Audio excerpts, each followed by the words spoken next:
बिस्मिल्लाहिर्रहमानिर्रहीम। अस्सलाम वालेकुम। उम्मीद करती हूँ आप सब लोग ठीक होंगे। वेलकम टू किचन विद अंबर। आज मैं आपके साथ मछली का सालन की रेसिपी शेयर कर रही हूँ। इंशाल्लाह आप लोगों को मेरी रेसिपी पसंद आएगी। जब सबसे पहले हम लोग इसके इंग्रेडिएंट देखते हैं। यहाँ पर मैंने मछली लिया है, 1/2 kg है ये मेरे पास। आप अपनी टेस्ट के हिसाब से कोई भी मछली यूज़ कर सकते हैं जो आप लोगों के यहाँ पर मिलती हो आसानी से। यहाँ पर मेरे पास प्याज है दरमियाने साइज़ की और इसे मैंने रफली कट कर लिया है। टमाटर मैंने 1 लिया है। ये मेरे पास हरी मिर्चें हैं, ये इनमें तेज़ी नहीं होती, ये हल्की मिर्चें, ये मैंने 3 ली हैं। स्मेल की वजह से मैं इसे डाल रही हूँ। ये मेरे पास ऑयल है, आधा कप मैं यूज़ करूँगी। दही भी मैं तकरीबन आधा कप यूज़ करूँगी। नमक टेस्ट के हिसाब से आप लोग लीजिएगा। यहाँ पर मैंने 1/2 टीस्पून लिया है। ज़ीरा पाउडर लिया है 1/2 टीस्पून। धनिया पाउडर लिया है 1/2 टीस्पून। हल्दी पाउडर लिया है 1/2 टीस्पून। कसूरी मेथी ली है 1/2 टीस्पून। ये मेरे पास राई है, ये भी 1/2 टीस्पून है। राई से बहुत ही अच्छा टेस्ट आता है मछली में। कुटी हुई लाल मिर्चें हैं मेरे पास 1 टीस्पून के करीब। और ये मेरे पास कलौंजी है 2 पिंच मैं यूज़ कर रही हूँ। अब सबसे पहले हम लोग मछली को फ्राई करेंगे और ये जो प्याज़े, टमाटर और हरी मिर्चें हैं इसकी मैं ग्रेवी तैयार कर लेती हूँ। चलिए अब हम लोग स्टार्ट कर देते हैं बनाना मछली को। सबसे पहले एक मैंने पैन लिया है छोटा और उसके अंदर ऑयल को डालकर गरम करने के लिए रख दिया है। जैसे ही ऑयल गरम होता है उतनी देर में मैं दही को फेंट लेती हूँ और उसके अंदर थोड़ी सी हल्दी को शामिल कर दूँगी और दही के अंदर मछली को कोट करके फ्राई करती हूँ। यहाँ पर मैंने आधी दही ली है और आधी हल्दी ली है, उसे मिक्स कर लिया है। अब मैं इसमें एक एक मछली का पीस लेकर कोट कर और फ्राई करती जाती हूँ। इस तरह मैं मछली को इसमें कोट कर लेती हूँ और इसे फ्राई करती जाती हूँ। पैन में डाल देती हूँ एक एक करके।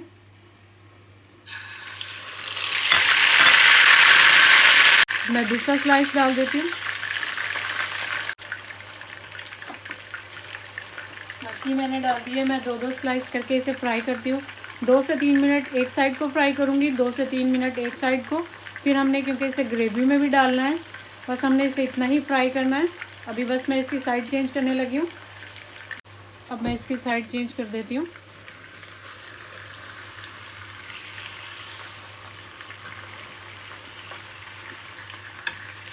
इसकी भी इसे हमने इस तरीके से गोल्डन कलर देना है।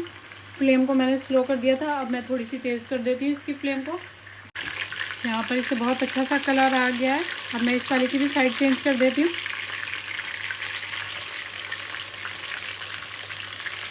बस 2-3 मिनट बाद मैं इसे निकाल लेती हूँ। यहाँ पर हमारी ये मछली फ्राई हो चुकी है, 2-3 मिनट हो गए हैं। मैं अब इसे निकाल लेती हूँ।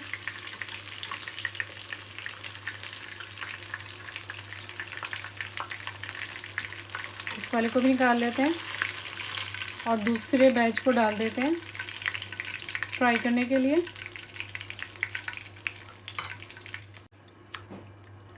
अब मैं दूसरा स्लाइस डाल देती हूँ इसके अंदर, एक और डाल देती हूँ। यहाँ पर इसे मुझे डाले हुए 3 से 4 मिनट हो गए हैं। अब मैं इसकी साइड चेंज कर लेती हूँ। बहुत ज़बरदस्त कलर आया है। अब ये साइड पे पकेगी 2 से 3 मिनट के लिए। और मछली फ्राई हो गई है, अब मैं इसे निकाल लेती हूँ और दूसरी को डाल दूँगी। इसको फ्राई कर लेंगे हम लोग।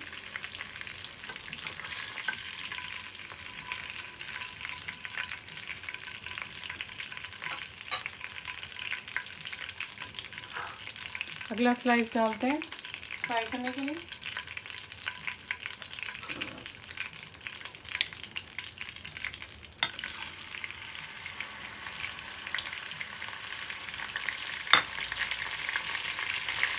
अभी शामिल कर देती हूँ और मैं इसे भी उसी तरीके से फ्राई कर लेती हूँ। इसके बाद हम लोग इसका अगला स्टेप करेंगे ग्रेवी बनाने का। अब यहाँ पर मैंने फिर से पैन लिया है और उसी ऑयल को छानकर इसमें डाल दिया है। थोड़े थोड़े ज़रे आपको नज़र आ रहे होंगे, उसकी खैर है, वो मछली का ही है, ऑयल भी उसी का टेस्ट आएगा। और यहाँ पर मैंने प्याज, टमाटर और हरी मिर्चों का पेस्ट बना लिया है। अब मैं इसको शामिल कर देती हूँ इसके अंदर। ऑयल ज़्यादा गर्म नहीं किया मैंने पहले, फिर वो बहुत ज़्यादा से उछलता है और चूल्हा भी गंदा हो जाता है हमारा।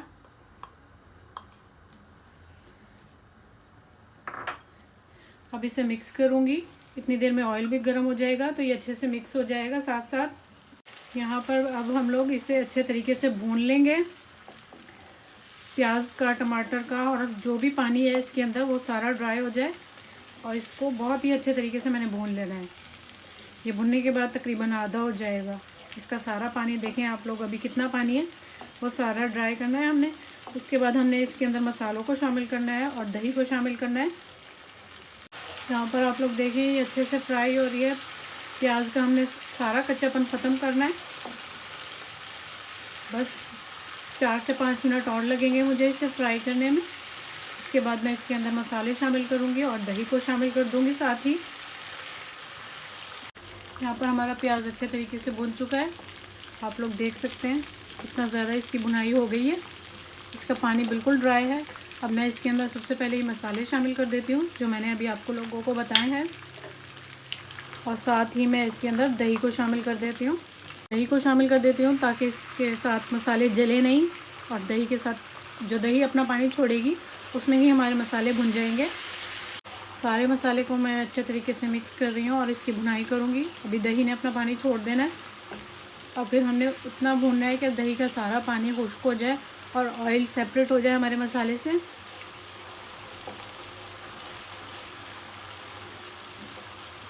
यहाँ पर मैं मसाले की अच्छे तरीके से भुनाई कर रही हूँ और मैं चम्मच को मुसलसल चला रही हूँ ताकि हमारा मसाला जले नहीं। उसका टेस्ट बिल्कुल अच्छा नहीं आता जो मसाला जल जाता है। आप लोग देख सकते हैं बस ये तैयारी की पोजीशन पे है। 2 से 3 मिनट और लगेंगे इसकी भुनाई में और ये फिर तैयार हो जाएगा। फिर हम इसके अंदर फ़िश को शामिल कर देंगे।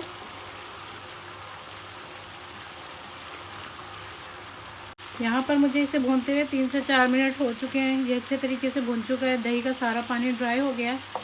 अगर आप लोगों को मसाले वाली चाहिए तो आप लोग इस पॉइंट पे इसके अंदर फ़िश शामिल कर सकते हैं।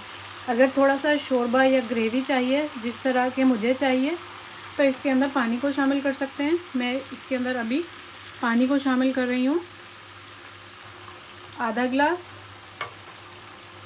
आप लोग अपने हिसाब से जितने आपने ग्रेवी रखनी हो आप लोग कर सकते हैं। अब इस पानी के साथ इसे मैं 2 से 3 मिनट के लिए पकाऊंगी और इसके बाद मैं इसे इसके अंदर फ़िश को शामिल कर दूंगी ताकि पानी का सारा कच्चापन ख़त्म हो जाए। हमारी ग्रेवी को पकते हुए 2 से 3 मिनट हो चुके हैं। अब मैं इसके अंदर फ़िश को शामिल करने लगी हूँ। एक एक पीस लूँगी और इसके अंदर इस तरीके से रखती जाती हूँ ताकि हमारी फ़िश टूटे नहीं।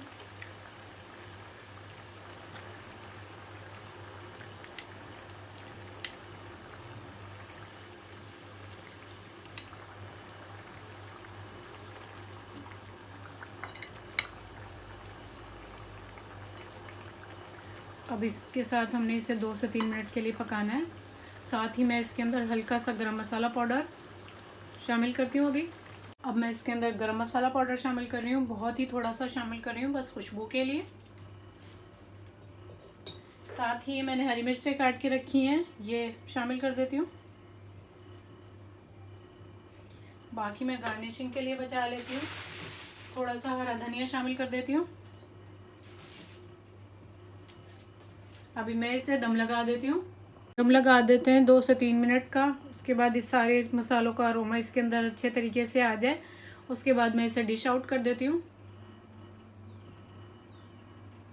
यहाँ पर हमारा फ़िश का सालन बिल्कुल तैयार है। बहुत टेस्टी, बहुत मज़ेदार बना है।